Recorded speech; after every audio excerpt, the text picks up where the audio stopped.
An osprey in the wild can migrate 160,000 miles in its lifetime.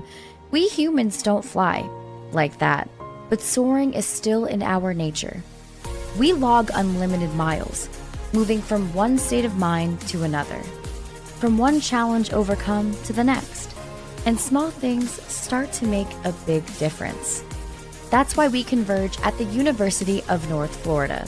North is where you'll find the tools to make it happen and the space to discover what's true to you.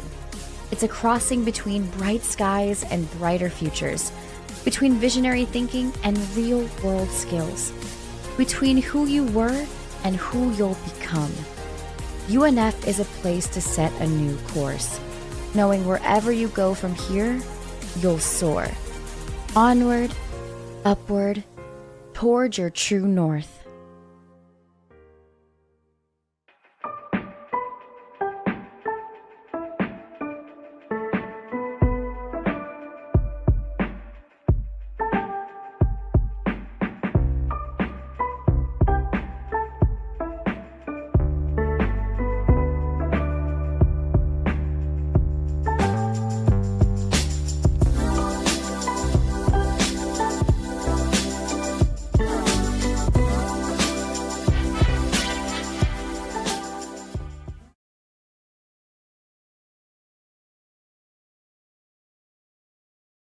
Hello everyone. It is my pleasure to welcome you to today's features panel in our AI for Work and Life Certificate program, AI in High Impact Sectors.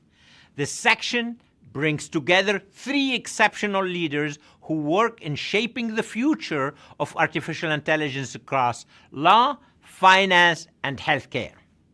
Their insights will help us explore how AI is transforming business processes, decision-making, and service delivery in some of the most critical areas of our society. Let me introduce our amazing panelists. Dr. Lana Bender is a thought leader at the intersection of behavioral science and technology. Dr. Bender has led AI strategy for one of Florida's largest healthcare organizations and brings a powerful perspective on how AI can be used ethically and effectively to address unmet needs in healthcare. Next, we're joined by Dr. Blake Rayfield, Assistant Professor of Finance at the University of North Florida. Dr. Rayfield is a leading researcher in corporate finance, financial technology, and machine learning. At UNF, Dr. Rayfield is known for helping students and professionals alike understand the evolving role of AI in financial services, from algorithmic trading to risk modeling.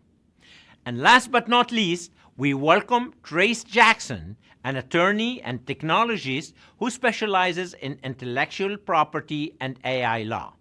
He is a recognized expert on generative AI and its legal implications, frequently speaking to lawyers, scientists, and business leaders about the risks, rewards, and ethics of AI adoption. Moderating tonight's discussion is Dr. Brian Verkamp, Vice President and Chief Information Officer at the University of North Florida. Dr. Verkamp brings over 25 years of experience in information technology across higher education, research, and learning environment. Brian is deeply committed to student success and innovation at UNF and leads the university's strategic vision for technology infrastructure, artificial intelligence, cybersecurity, and digital transformation. Together, these amazing, incredible panelists will guide us through how AI is being applied in law, finance, and medicine. They will also address the regulatory and ethical concerns that arise when deploying AI in these high-impact sectors. So, you know what? Let's get started. Well, thank you, President LeMayem, for setting the stage so thoughtfully. I am honored to moderate today's panel discussion. As the University of North Florida's Vice President and CIO, I'm a longtime advocate for innovation in education and technology. I've had the privilege of working at the intersection of strategy, leadership, and emerging technologies for many years. I think it's safe to say that there is no topic timelier or more transformative than artificial intelligence. Today's panel features three outstanding professionals who are shaping the future of artificial intelligence through innovation, leadership, and practical application. Together, we will explore how AI is transforming industries, what skills are most in demand, and how learners and leaders alike navigate this rapidly evolving landscape. Let's go ahead and dive right in. Lana, Trace, and Blake, can you each share how you first become involved in AI and what excites you most about its future in your field? Going in that order, I'm assuming. Yeah. Hi everyone. Lana Bender. Great to see all of you. Thanks for having us here. I'm the vice president at Guidewell Florida Blue, leading AI strategy, vision, as well as behavioral science. And great question, Brian. My journey into AI began probably at Boston University during my econometrics class, where regressions were leveraged to predict behavior. That sparked interest and continued my education into PhD, eventually to study behavioral economics and cognitive science, where the models of human cognitions were leveraged. And I actually applied a lot of machine learning techniques to model human behavior, in fact, within the financial decision-making space. And interestingly, if we think about cognitive science and AI, those two fields are very much related. While cognitive science seeks to understand the nature of intelligence and the human mind, on the other hand, AI aims to create those intelligent machines that can perform similar types of tasks. And in fact, a lot of machine learning algorithms, such as neural networks and decision trees, were inspired by human processes. And to answer the second part of your question, what I am excited about is the potential of AI to truly help us achieve our company mission, which is to help members and communities achieve better health.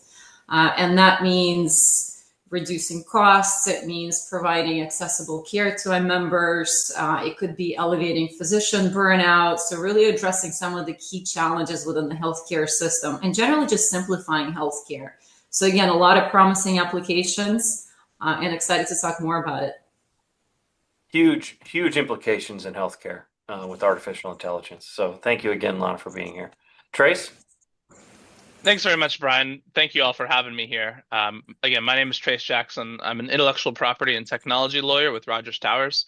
I'm also an adjunct professor of law at Jacksonville University College of Law and the chair of the Jacksonville Bar Association's Legal Technology Committee. So I have a lot of tech in my life, and obviously AI plays a big role in that. I've been involved with AI in some form or another since I was 6 or 7 years old, playing with coding tools that felt super sophisticated then, but are nothing compared to what we have now. A lot of my career, even before the big generative AI boom, involved helping scientists, inventors, startups with their AI innovations. But the generative AI wave that hit back at the end of 2022 really changed a lot of my practice. So now a lot of what I do is training lawyers on the responsible use of AI and businesses on the legal aspect of how to use AI responsibly. And to the second part of your question, I think what excites me the most about AI, at least in the law, is the potential to increase access to justice. Right now, it is very expensive to hire a lawyer and to engage meaningfully in the legal process. I don't think AI is supplanting lawyers now or anytime soon, but I hope that the promise of this technology is to help consumers, clients get legal solutions faster and less expensively. That's great. Thank you so much for that, Trace. And I'm glad you touched on AI replacing lawyers. I think we'll have a chance to talk about that more here in a little bit. Blake. Thank you, Brian. Yes, my name is Blake Rayfield. I'm an assistant professor of finance here at the University of North Florida in the Coggan College of Business. I really like to see my AI origin story as, shortly out of undergrad, a financial economist by training.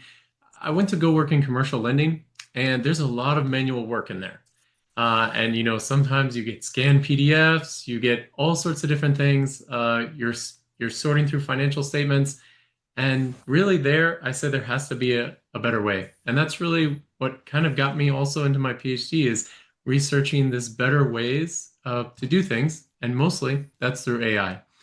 Now at the University of North Florida, I do a lot of research related to the way people interact between their finances and AI, especially with LLMs and all this other generative technology that we've seen come out.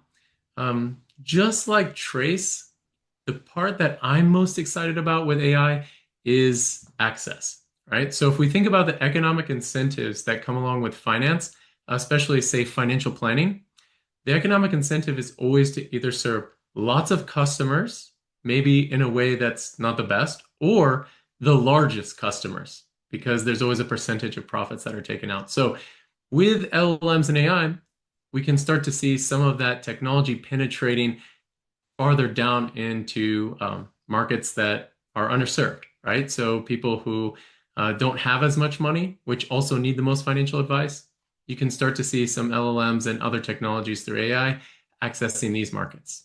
We also see that through lending. So that's really what I do, and that's what I'm excited to share with you today. That's great. Well, thank you all for answering that first question and introducing yourselves. Let's just move right into the next question. So healthcare, financial, and legal sectors are deeply impacted by AI in decision making. How do you see AI helping, complicating professional judgment in each of your fields? And why don't we start with Lana? Yeah, great question. So if you think about AI and how it's already supporting decisions in various ways within the healthcare industry, we see a lot of benefits. So think about the drug discovery space, right? With AI algorithms, we can analyze so much more data to predict potential drug candidates. Within the medical imaging space, AI and the radiologist can work side by side to make sure that we can quicker and more accurately identify certain, complex patterns that might not be as easily spotted by the human eye. So again, in turn, creating more capacity for the radiologist, reducing turnaround time, improving accuracy. We have AI that's identifying high risk patients early on so we can be more proactive with our care. So I think there's a lot of already benefits that we're seeing.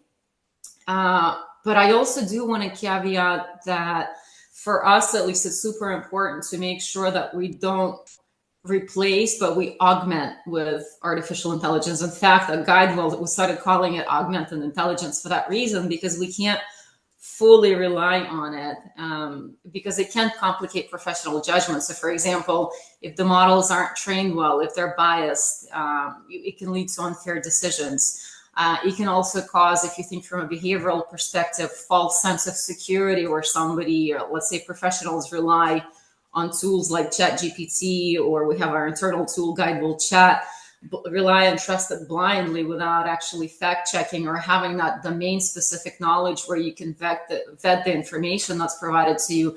I think that can create a lot of complexity.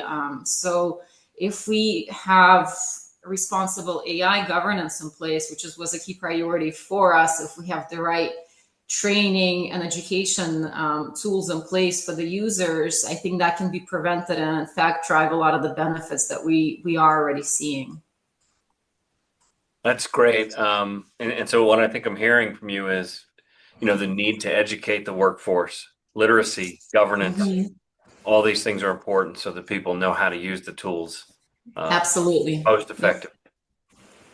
All right, Blake, anything to add to that? Yeah, absolutely. I mean, in a very similar vein, in the finance sector, we see AI affecting our professionals the same way, right? Even here at the University of North Florida, we have professors that are researching how, for example, financial planners are using AI in their day-to-day work. And the answer is they are, right? And it can vary from individual to individual, from even sector to sector in finance, because finance is a very broad area. But I think just like Lana's point, training, professionalism, and domain expertise is not replaced by this AI, right? So we see things moving, but we also see the need to pause and say, okay, we need to have domain expertise. We need to have the proper training to be able to use these tools correctly. So just like all of the other areas, finance is very excited by AI. That's great. Blake and Trace, I know that you have a lot of experience and some great examples about this question, so I'm going to finish this question with you. I do. I see this a lot in my practice. So I think it's both helping and complicating professional judgment. It's helping in the sense that I think the kind of best case scenario is that we have centaur lawyers, meaning that you've got human judgment, but you've got kind of the AI's leverage. So a lot of legal tasks like rote drafting, some research, brainstorming arguments and counter arguments can be done a lot faster and more effective with AI to help. But as Lana and Blake have pointed out, there's a big risk that we're seeing in the legal profession of outsourcing thinking and kind of letting the machine substitute for the lawyer. Last time I checked, we're over 230 legal opinions from courts sanctioning lawyers for using fake case law in their arguments. So if you don't know, in litigation, when you make an argument, you can strengthen that argument by finding past cases where other courts have ruled in the same way that you would like this court to. Well, 2 years ago, a lawyer got in huge trouble because he used ChatGPT to draft his brief, and ChatGPT brought in fake case law, made it up. That story made international news, and yet lawyers are still doing it constantly. So even though the AI is helping, when it's being used to outsource critical thinking, I think it really hurts lawyers. I often tell clients that AI is kind of like a power tool. You know, it can 10x the good things you can do, but can also 10x the bad things, the mistakes that you could make. Yeah, that is a great example of how governance is needed and AI literacy and expertise. Lana, I really like that terminology you used about augmented AI, using it to complement the expertise. Absolutely. And Brian, to your point, even, when I speak to universities and I get asked frequently, is AI going to replace, or what do we need to educate our students? I always say the main expertise is not going anywhere. You still need to know your area very well, just like using a calculator. You still need to know how you arrive to the final output. You need to understand the content. You need to understand, especially in the legal space, you need to understand the field. And yes, it can enhance and make your life a little easier in terms of being your assistant, but you still need to be the expert vetting the output and making sure, even the prompting, right? If you don't know what you're asking for, it's going to give you a million of gibberish answers. And that's not what you need. You need the best answer. So you need to, one, understand your field, understand how to work with the tool and how to get what you need in order to truly benefit from it responsibly. I always use that calculator example too, because the advent of the calculator didn't end the field of mathematics. It Correct. allowed mathematicians to get to whole new levels. And I think AI is the same way. Mm-hmm. That's great. Okay. Blake, this question is for you. AI is transforming financial operations from billing to risk modeling. What financial examples of AI have you seen in your industry, and how do they influence strategy and/or compliance? Oh man, this one's a loaded one. So again, finance has never shied away from implementing technology, especially the really high-powered stuff. What's changing is the technology used to be gathered towards the largest, most well-resourced finance companies.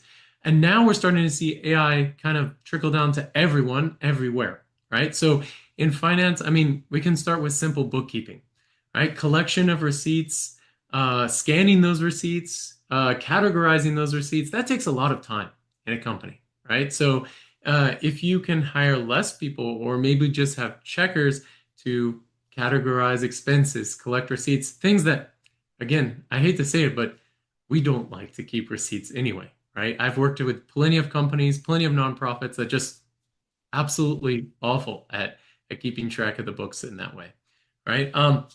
Moving on from there, one that really excites me that I've seen, well, it excites me from a technical standpoint, but not from a consumer standpoint, of course, is AI-related collection efforts, right? So again, I've been on the finance side where it's hard to get people to pay or collect on all the accounts receivables that you've accrued. And AI related debt collection seems really exciting because again, from the business perspective, it seems exciting, not always necessarily from the consumer perspective to get more debt related calls, but it's really exciting because it's been shown to be pretty effective, at least so far. I mean, there's all sorts of other things that I've already mentioned, financial planning and how that I think that industry will be transformed with AI, especially large language models. For example, again, the economic incentives of financial planning are for the people with the most cash invested to have the best financial planners. But yet, when we think about who needs financial planning the most, it tends to be our college students, right? The people who just got out into the workforce, people starting their careers early. And so that's where I think large language models, again, in combination with domain expertise, can really help, right? So we'll start to see that more.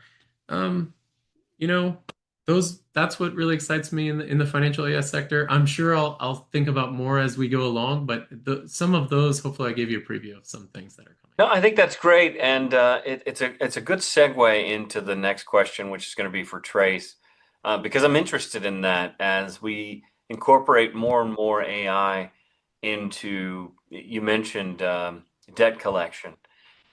These tasks are things that typically humans are involved in finding and evaluating and coming to conclusions, and how they can speed processes up. The segue for Trace is how AI is changing the legal profession of how it conducts research. And Trace, you touched on this earlier, but also how you analyze contracts and how legal professionals are using it to speed things up, and or are you using it to speed things up, and how is it impacting quality, quantity, and overall what we're trying to use it for? Yeah, and the short answer is quite a bit. I want to briefly return to a point Blake made as far as the potential for AI to speed up a lot of these basic processes like debt collection. One of the great tricks of the next 10 years is going to be that the law is very slow to catch up to technology.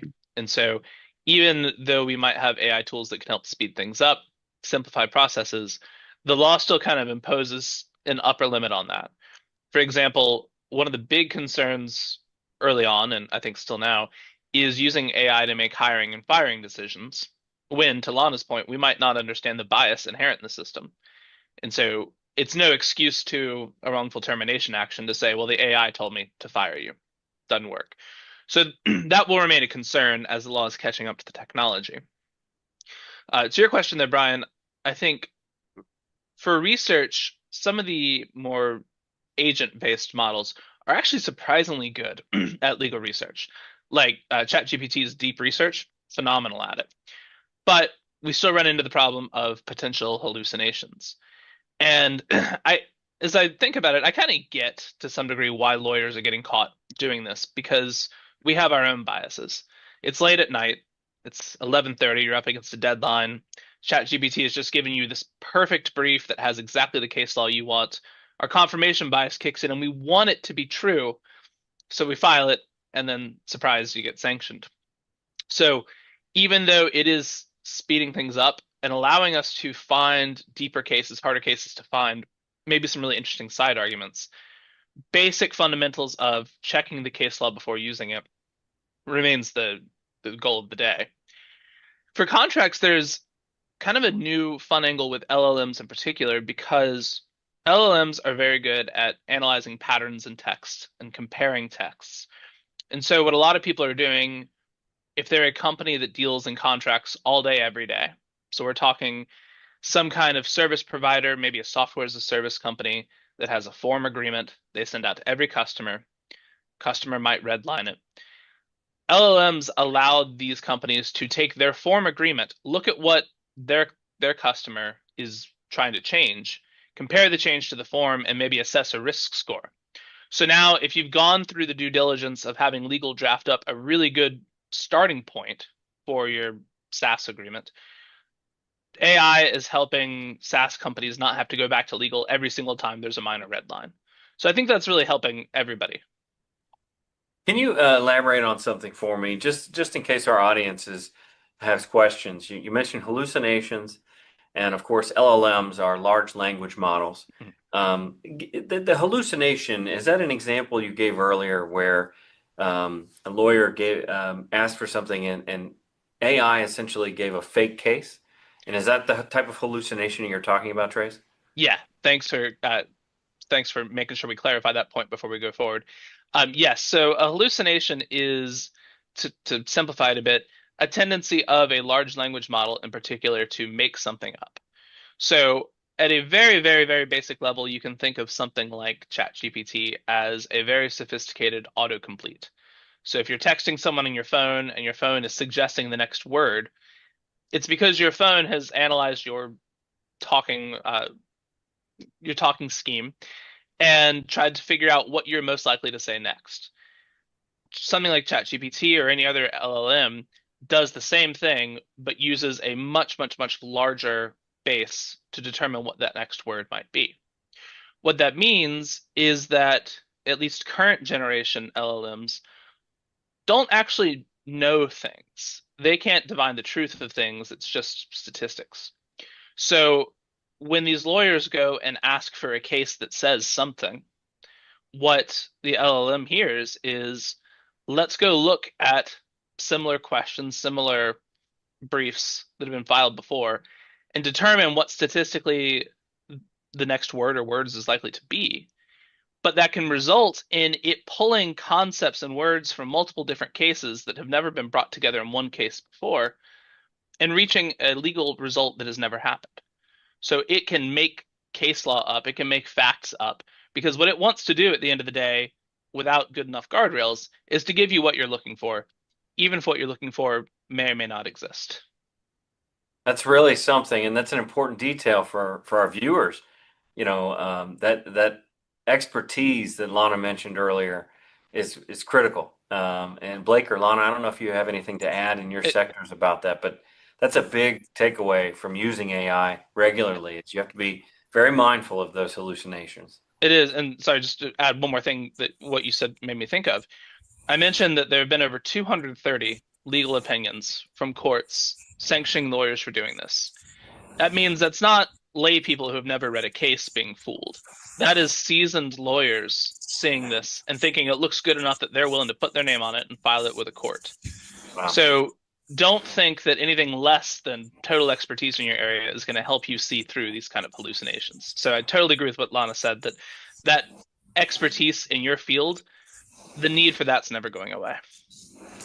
Lana? Yeah, I 100% agree with Trace, everything he said. And we are actually at our company taking proactive steps to address that, because it is a huge problem, and we need to figure out how to make sure that individuals don't make mistakes. So for example, when we deploy solutions, let's say, for example, employee-facing solutions, or employee-facing solutions, and we feed the models with our documents, we, for example, if it's a clinical space or if it's legal space, we could integrate techniques such as showing you where the data was retrieved. So with the human in the loop or human oversight, which is one of our key guiding principles, you can actually go and fact check to make sure that you got the right data. So you're preventing those hallucinations, we like to call them fabrications. But yeah, so there are techniques, or even fine tuning our models to make sure that we have the right guardrails and controls in place,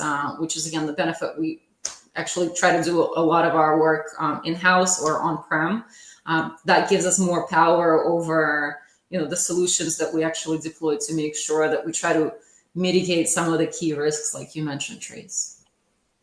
Blake, do you have anything in finance and or education, for the matter, on this topic? Because I know it's very talked about, it's very debated, and just curious of your perspective. Yeah, absolutely. So before I give you the finance and education example, I just want to add on to what Trace and Lana have been saying is with the hallucinations, one thing is, unfortunately, no matter how good these models get, no matter how much fine tuning there will always be hallucinations for the nature of the way that the models work, like Trace has mentioned. But you're more likely to see hallucinations in particular cases, right? So the more leash you give an LLM, the more likely you're going to see this hallucination. So, for example, if I feed a prompt to an LLM with an outline, so for example, in the legal context, if I'm giving specific citations that I already know, and asking the LLM to do less of that research, right? It's less likely to come up with a hallucination, right? Now, it's still possible, but it's significantly less likely. Whereas if I give it a prompt and just say, "Hey, research this and come up with a legal brief," from scratch, I'm more likely to see a hallucination in that context. So again, building on that idea of the professional domain expertise still necessary, and in this case, it's almost essential to not trick yourself into thinking that you created something or that you know something that you don't actually know, right? I will caveat it with something, Brian, if I may. If we think about us working with humans, can you just imagine how much hallucination there happens on daily basis? And yet we figured out how to work with humans who makes error. So I think, again, with AI, it's just the more we understand it, if we understand how it works, again, just even the fact that we know it can hallucinate, so proof check your data sources or your references that it gives you, or implement techniques into your solutions. I think that is a way to mitigate a lot of that and make it even better. So I think we will find a balance between dealing with hallucinations and finding a better way of working with AI together. No, Yeah, that is. Oh, sorry. Go ahead. No, I was just going to add, one of the questions I get most is, I work in education, so parents, friends, what is my advice for my kids going to college? And it varies, but on this topic in particular, it's not about people who use AI. It's about the people who don't use AI. And to me, it's educating people to use these new technologies, because becoming an expert in the technology is really when you can stand out. Now, you still have to become an expert in whatever it is you're using the technology to achieve. But it's so important that people learn how to use it and differentiate between right and wrong answers. No, it's so true. And a point that Lana made, and Blake was alluding to, that I think is really important to consider is, yes, LLMs can hallucinate. That is a flaw in the technology. In fact, to Blake's point, is one that is a necessary evil of it. But it's not a reason to shy away from it. Like you're saying, Brian, we still have to use them. Humans can hallucinate too. The analogy is, you hear about self-driving cars that get into accidents, and people say, well, that must be an unsafe technology. It's a self-driving car. It can't possibly work. Humans get into far more accidents. So as you're thinking about the marginal gain of this technology over humans, don't be limited to requiring perfection from the technology to adopt it.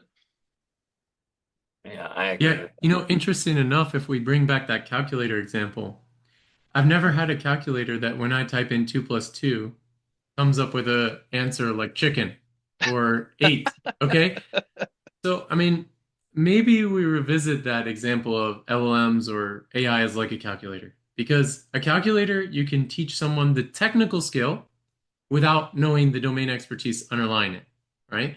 But LLMs clearly aren't that, right? So there's the technical skill of using the LLM, of understanding prompt and creating prompts. But then there's also the domain expertise, right? So LLMs, this AI, like you said, Trace, it's going to 10x what you do when you know what you're doing. But when you don't know what you're doing, that's usually where you're going to end up 10xing your problems. Blake, we'll call it probabilistic calculator. How about that? I can't wait for students to start using that one. Yeah. That's great. This is great discussion. Last thing I'll add is I saw a very good analogy of an artist, and artists have different proteges and students. And at the end of the day, whatever the piece turns out is the artist's name on it, not various people who contributed or students or others. And the analogy was AI sort of like that. We're the orchestrator of what it is we're trying to get the end result out. And so we are responsible for what that end result is when it's finally presented to whomever you're presenting your work. So a great discussion. Lana, let's shift to healthcare, and you can incorporate a lot of these ideas. But in particular, healthcare is one of the larger impacted fields in various areas, imaging, scans, research. What is the most promising application for AI in the healthcare space, in your opinion? Yeah, that's a great question. I think depends where you sit in the healthcare spectrum. You'll probably have a different answer, but I think all of us would agree that cost, accessibility, and experience and quality of care are key priorities for us. So in fact, we actually do have a number of solutions addressing those. So for example, think about prior authorization. So prior auth process is pretty painful, but it's critical to ensuring that services that are requested meet the requirements before anything gets approved. And usually that process could take anywhere up to 2 weeks. What we have done is leveraged AI in 2022, actually the first plan to automate that process for approvals, never for denials. Up to now, we processed nearly 3 million prior authorization requests, and 80% of them are approved under 90 seconds, which means that it reduces burden for our providers. They're happier. Our members can get on in their care journey to the next step in their care journey much quicker. For us, it's easier because now we're not digging in admin, but we're just, doing what we should be doing, is streamlining healthcare for our members and making sure everybody can get faster to where they need to be. Other examples include some of the provider solutions that we launched. So you probably know ambient listening. So we have implemented tools that pretty much record and transcribe conversation between the member and the provider. It creates notes, it creates summaries, it creates, drafts of patient messages as well. So more empathetic responses. Again, some of the things that could elevate the provider burden that we're seeing nationally, right? The shortage of providers and clinical support that we have. So again, we're always thinking about what can we do to address the critical needs for the members that we serve. And I think there's a lot of opportunity in making sure that we try to transform healthcare and focus on patient outcomes, costs, and just overall quality of care. That's great. Thank you so much. So that brings us to our last question, and I'd like to ask each of you this question. Ethical AI, we're touching on a little bit of hallucinations and the need for people to be really active when they use this technology, at least until advances happen in the years to come. So ethical AI is a shared concern, and I'll start with Trace here. Trace, how does your industry approach fairness, safety, and accountability when using AI systems, especially when it affects real people? It's a great question. So I think the legal industry's first, toe in the water when it comes to figuring out how to use ethics and AI was that very first time 2 years ago that a lawyer had a hallucinated case in their brief. I mean, that shook the legal world. The consequence of that has been we're all kind of running around not knowing what we're doing, and different judges are trying to impose different rules. Different state bars are imposing various rules as well. But what I have found in every legal ethics AI problem that I have seen in the past 2.5 years has been that surprisingly the answer is our current ethical duties. The ethical duties required of every lawyer passes a separate bar exam on this topic, require basic things like competency, confidentiality. What are you putting into these models? It's governed by our duty of confidentiality. Candor to courts, being honest about whether we have reviewed the cases in our briefs. Those basic ethical rules that have governed lawyers since the beginning of time still work with AI.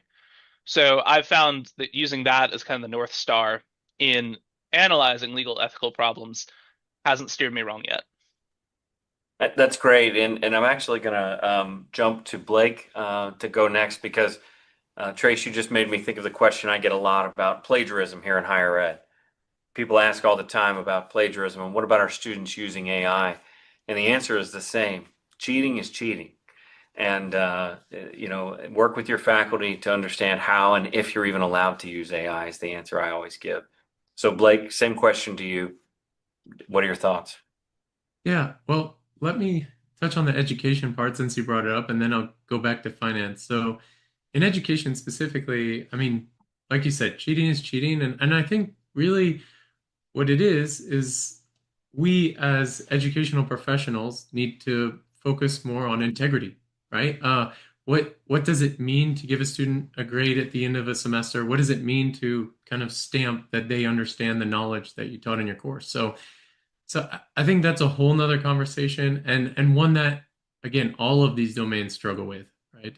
But for ethics and AI, since Trace already mentioned, probably the best point is that the current ethical guidelines are probably best for guiding your ethics with AI as well.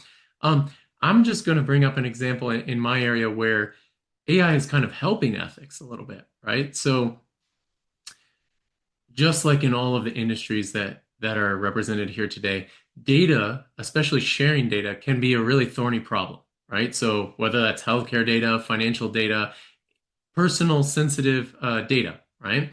But through AI, through things like synthetic data generation, right? We've seen finance companies. I also know examples of healthcare companies because I've been involved with many of them, be able to generate data sets based off of their data that doesn't share that personal financial data or that personal healthcare data, and has allowed third parties and other really good experts to analyze the data and come up with new insights. So in that case, synthetic data would be data that was generated from personal financial data or personal healthcare data, but doesn't reveal the individual secrets, right? So it wouldn't link my name to my healthcare data, but it would have the same type of characteristics and patterns. So other individuals can analyze that data. And that is one aspect that I think AI has actually enhanced our ability to navigate ethical decisions, especially in finance and healthcare. No, that's great. And the last to answer is Lana. I'm curious, Lana, from a healthcare perspective, because healthcare is such a deeply personal thing. How would you answer this question, and what are you seeing in the industry? Great question. So not only personal, but we are so heavily regulated that in our members' data is, a key priority for us, making sure it's safe, secure, and that we're compliant with all the HIPAA regulations, and so on. So in fact, what we had to do was, and I think I mentioned it earlier, is establish our own on-premise environment. In other words, we ended up buying GPU boxes and hosting large language models on-prem within our company walls, which then allows us to leverage our data with these models, but the data never leaves our company walls. So it all stays safe and secure within our company walls. And that was a key priority for us, especially from a cybersecurity point as well. Again, took a lot more effort, a lot more talent.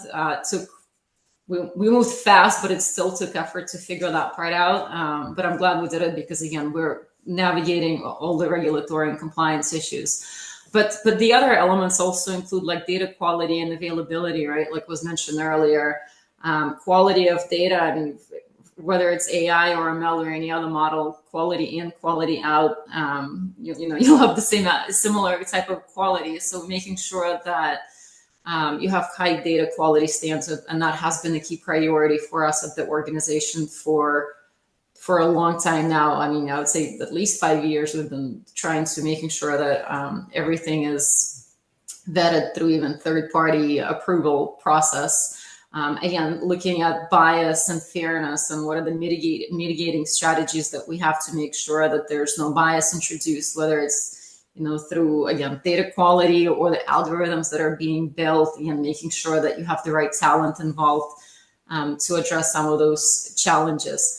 And also just making sure that there's always, as I mentioned before, human in the loop. We're explaining what we're doing, how we're doing it. We have a very robust AI governance process, the whole framework including our legal teams, our risk, our compliance, our cybersecurity colleagues, business partners, to make sure that what we build is done in the right, responsible, and ethical fashion, and that it meets our company objective as well. So that allows us to innovate, but do it very safely.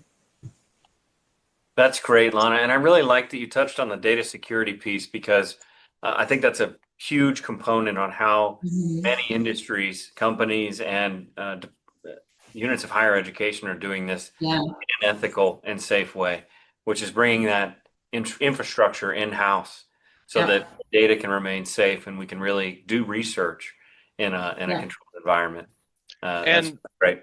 And as with any data security issue, the greatest point of vulnerability is people. Shortly after ChatGPT was released to the public, you were seeing people throwing HIPAA protected information in there and other legally protected types of information, because we as a culture are so used to putting our most embarrassing medical symptoms into Google and trusting that stays between you and Google. And when people treat AI like that too, it creates serious data privacy risks. Really, and that's a great point.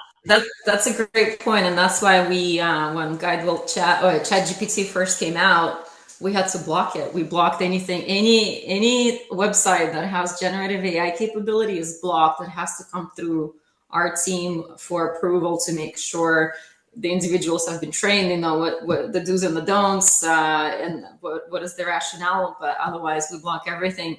And funny you say that. Some, when we think about certain individuals feel like cheating when they're using the tool. So, for example, when we're trying to drive adoption, some individuals would say, I feel like cheating. I don't want to use the tool. So that goes to all the ethical principles that we discussed at the beginning of this question, which is fascinating, which is great. So you have to overcome that barrier.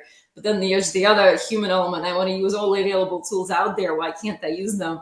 Because it does make me so much more efficient and effective. So you have to balance both. Yeah. Last thing I just want to add, and it's not really an ad, I just want to reiterate for our viewers how important it is to know the technology you're using and what data you're giving it to help you with. Trace, the example about just searching for whatever on Google, it's a good one. If you put it out there, it's out there. And so data security and educating yourselves is just critical. So, well, thank you. Thank you all. This was a great discussion. We're going to move into the part of our panel right now where we're going to allow the audience to submit questions, which has already been happening. So thank you for sharing very thoughtful insights across each of your dimensions of AI.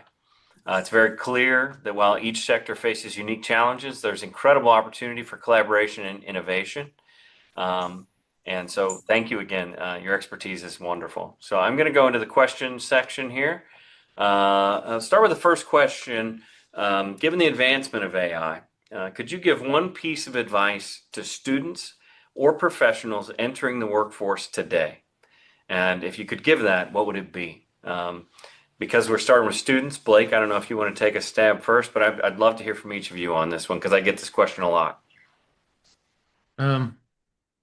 Well, like a true professor, I'm going to say I have two pieces of advice instead of just one, because we're always long-winded. The first one I would say is pretty obvious, and I like to use driverless cars for an example, right? So there's driverless cars. We know they exist. We know that they're out there, and we know they're probably coming to a city near you.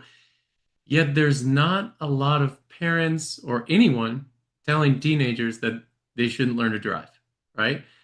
So I would say the first piece of advice is whatever area you're looking to go into, whether that's law, healthcare, finance, you still need to know the basics. You still need to know knowledge. Even if the LLM can tell you that knowledge, it's still great to kind of learn those basics. And that kind of goes along with what we've been saying, right? And the second thing is, I think for the job market, especially for those looking to go into a specific field, don't expect what the market looks like today to be the same for you several years down the line, right? So the things you may need to know, the training you may need to have, or even what the job looks like today is probably going to change because we're really only at the beginning of this.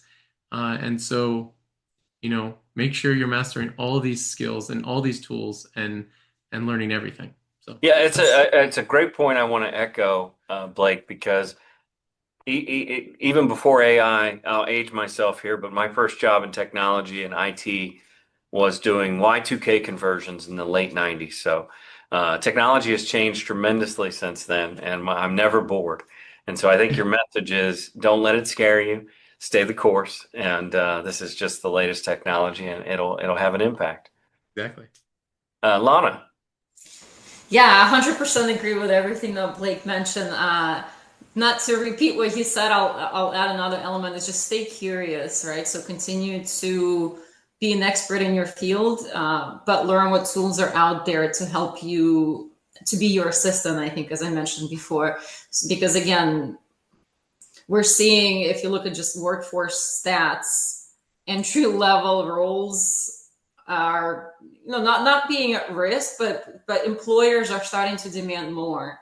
So I think the more you can augment how you work, so you still need the expertise, whether it's law or IT, whatever it is, but you do need to, if you have an understanding of tools that are available, those probabilistic calculators out there that are specific to your domain, that's a benefit. So continue to stay curious, learn, understand the good and the bad, and how to navigate that space. That would be definitely valuable.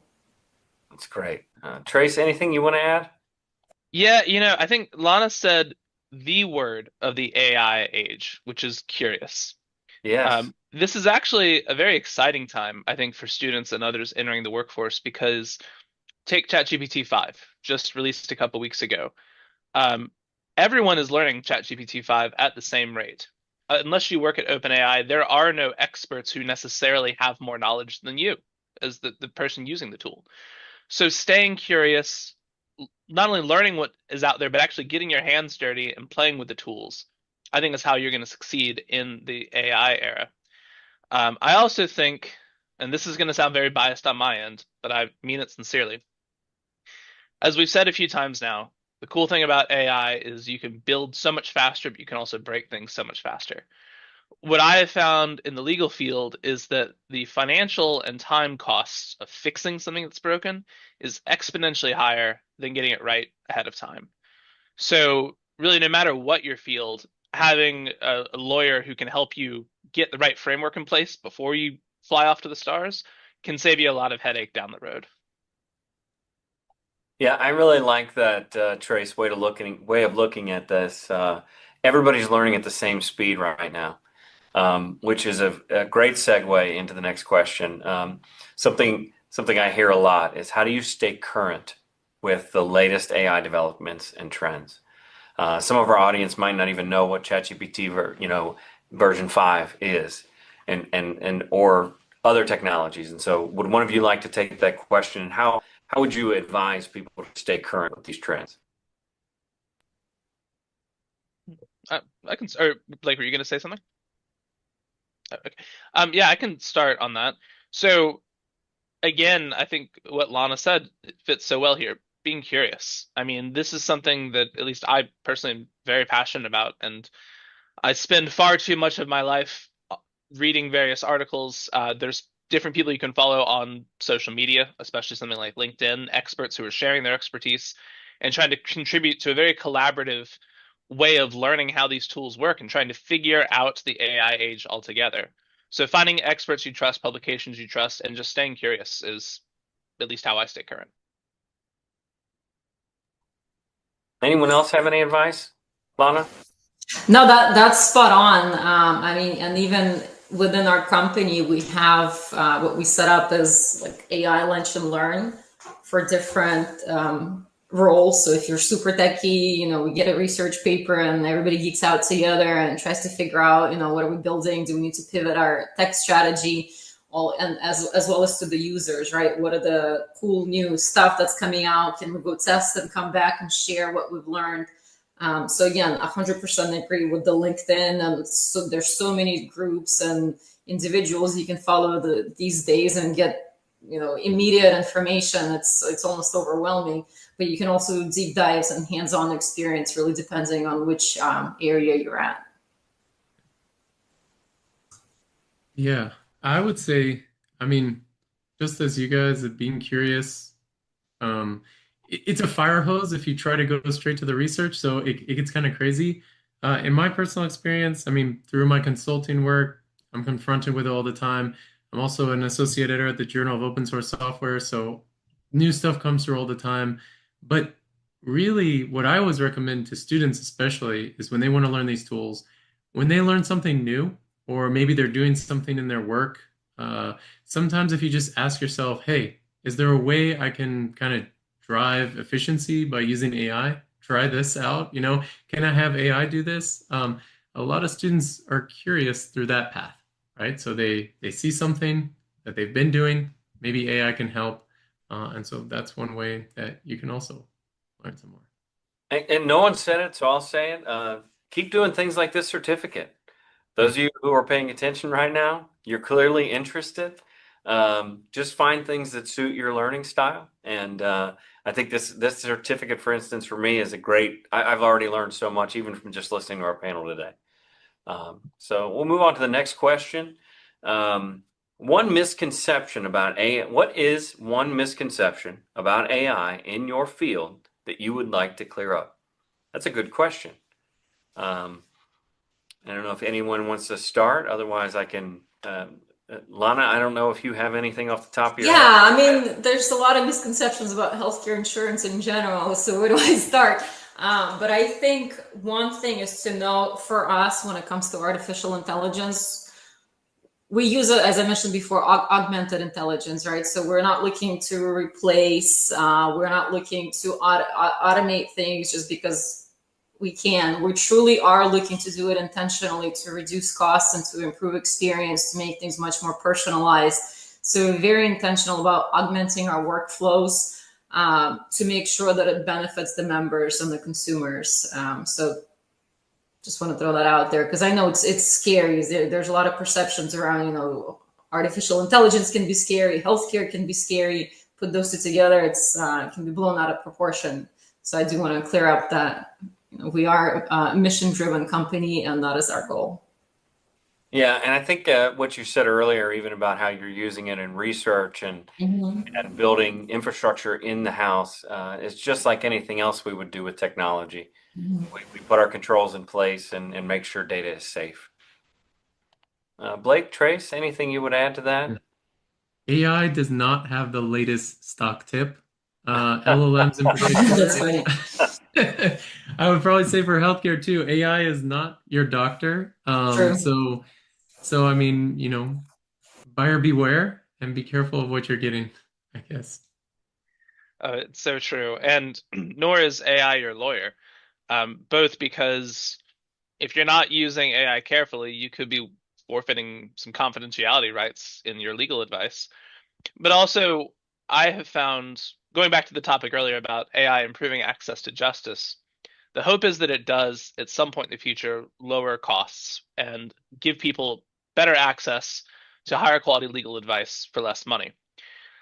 I have seen and spoken to plenty of lawyers who have also seen that clients who try to start with AI and then come to the lawyer for, the quick, cheap rubber stamp wind up spending a lot more money than if they'd just gone to the lawyer in the first place. Remember that, like with the hallucination issue, where the hallucinated case law was so good that it fooled really experienced lawyers. A ChatGPT written motion brought to a lawyer can have so many difficult, nuanced, hard to find flaws in it that it just costs a lot more money than if the lawyer had just drafted it from scratch. So AI is not your stockbroker, it's not your healthcare professional, and it's not your lawyer. That's great advice. I appreciate that. Okay, Trace, I'd like you to answer or take this question, and anyone else can chime in. How would you respond to people who argue AI is all hype? I mean, if this is hype, then I can't wait to see more of it. There have certainly been plenty of overhyped technologies over the years that have looked really good briefly, and then some kind of fundamental flaw is exposed and it goes away. I mean, it was not that long ago that people were trying to argue that anything and everything should go on a blockchain because that's the way of the future. There are still applications of blockchain, very valid, very good ones. So we've learned from that, meaning that even if AI is just a flash in the pan, I think there are advancements that are going to come out of this that will take us to the next level. But I've seen myself plenty of businesses that have just skyrocketed, made a ton of money thanks to AI. So to me, the proof of the pudding is kind of in the taste. I can't see why it would be just hype. Yeah, I've even heard I've heard people compare it to the launch of the internet. I've heard people compare it to the launch of the smartphone. That this is that big of an impact. Lana and Blake, would you add anything to that? Yeah, I mean, I would just say everybody's entitled to an opinion. So, Same. I think some AI is hype, and there probably is some hype with it, but I mean, the proof is what we've already seen people do with it. I can tell you from the education aspect, I've seen students, they've been able to submit things that, you know, they probably don't know everything that's in there, but it's looked good. So And yeah, I we've think that seen a lot of benefit at our company with our internal Guidewell chat. I mean, we have 96% of teams leveraging the tool. Again, like I mentioned, initially adoption what was a learning curve for a lot of folks, right? Trusting the technology, using the technology, overcoming the feeling of cheating. But now it become number one app. If we take it away, I'm sure that's going to cause a lot of chaos. And just to Blake's point, there is still some caution warranted in plenty of businesses are coming and taking well-worn ideas and slapping the AI label on them and saying, "Hey, look, now we're all new with AI." That can definitely just be hype and a marketing buzzword. But when we're talking about the actual technology itself, these generative tools that we've talked about, that I think is not hype. But don't fall into the trap of seeing, this golf club now with AI and think it's meaningfully better. That's great. Thank you all for that. Okay, we've got a little bit of time for just a couple more questions. So I'm going to move on to this next question here. What skills, and I think we've touched on this a little bit, but I think this is a really good question. What skills are most valuable for professionals who are working alongside AI in each of your sectors? And what would you recommend that complements in each of your areas? Yeah, I can take that one first. I mean, I mentioned curiosity, that's 100% still applies. But I think the other one for us, at least, is collaboration, cross-functional collaboration, because as we build solutions, it can't be just a solution that IT department built, the coolest thing that nobody uses it, or security doesn't allow us to deploy it, or there's some issues. So I think at the very beginning, the teams, the right people need to be at the table working together to make sure that we're building for the right problem. With the right parties at the table to make sure that we can deploy it smoothly and everybody is aligned on the framework and the process. So collaboration would be key as well. Thank you. Grace or Blake, anything to add? yeah, in finance, I mean, one thing we haven't really talked about is soft skills, right? Still necessary, being able to network, communicate what you did with AI. I mean, these are something you can really focus on, especially if AI is handling some of the heavy lifting. It's something definitely students still need and, always need more of. Yeah, the ability to deliver in many social or meeting type settings, being able to communicate what the findings said is critical, even today, and it will be moving forward, even more so. Absolutely. It's so true. There was a guy in New York who decided he was going to have AI help him with his oral argument at an appeals court. And he did so by bringing in a TV and having an AI avatar read out his opening argument. And the judge shut that down in 10 seconds. I mean, no patience for that. There is definitely no substitute for soft skills. I think, and we've said it so many times, but it can't be overstated, curiosity. And for those of you who are watching, you already have the skill, and we know that because, as Brian pointed out, you're here. So you're already doing exactly what you need to do. But also having that healthy sense of caution. AI really wants to give you what you're looking for, and learning to check your own confirmation bias and being willing to take a step back and say, this almost looks too good. I need to independently verify this for myself. That caution is also an important skill. Yeah, I agree. And thank you all. That was really good. So that was really, really good. I want to finish with this last question because I think this is a really good one. And looking through these, this one speaks to the whole organization. And one of you just said something about this, so I think it's a great one to finish on. And that's the role of AI literacy. So what role does AI literacy play across all levels of an organization, not just the technical teams? And this could be the executives. Just curious if any of you would take this, Trace, maybe Yeah. all the way down. And what are your thoughts on the role for AI literacy in an organization? Yeah, I'm happy to start with this. So, starting just with lawyers, law is a famously slow to adopt profession. There are definitely lawyers out there who still do legal research by finding a dusty tome in the law library and thinking that's how you should do research. But as lawyers, we have a duty of competency to our client. And I think we're quickly reaching a point where not being literate in AI and not leveraging those cost savings and the greater skill that AI can bring to bear to some of our tasks, that not doing that might be violating our duty of confidentiality. So for lawyers who have 1 year of experience or 100, learning AI, having AI literacy is important. The other piece of it that we talked about earlier is that AI does pose a security risk. And the greatest security vulnerability of any organization is its people. So making sure that all the people in your organization have at least some understanding of what AI is, what it can do, what the dangers are, is vital just to protect your organization as well. That's great. Blake or Lana, any closing thoughts on that particular question?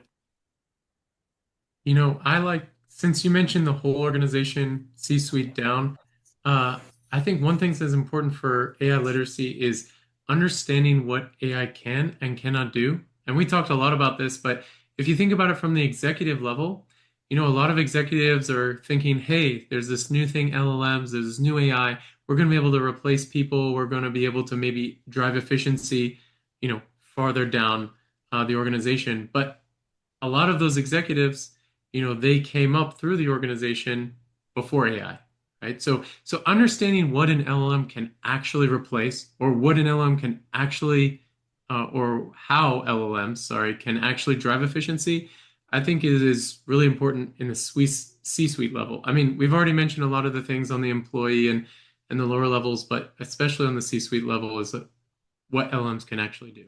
Yeah, leadership starts at the top. It does. And just to add to that, I mean, I feel like over the past year, there have been a lot of news stories about companies that have tried to increase efficiency and profits by firing a bunch of employees and replacing them with AI.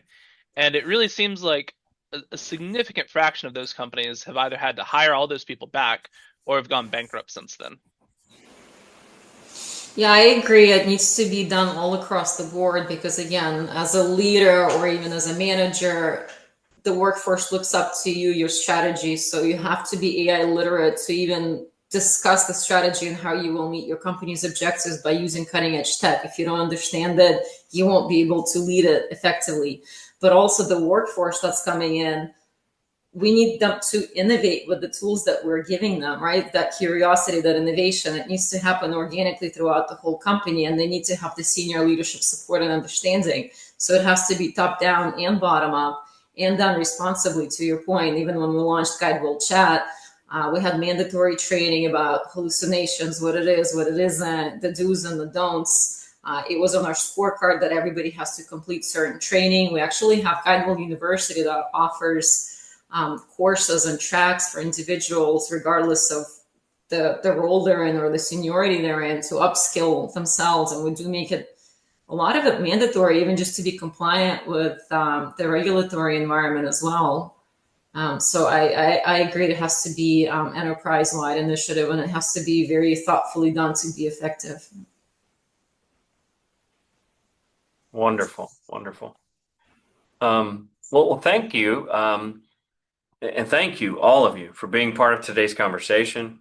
Trace, Lana, and Blake, your insights have helped us to better understand how AI is transforming healthcare, finance, and law.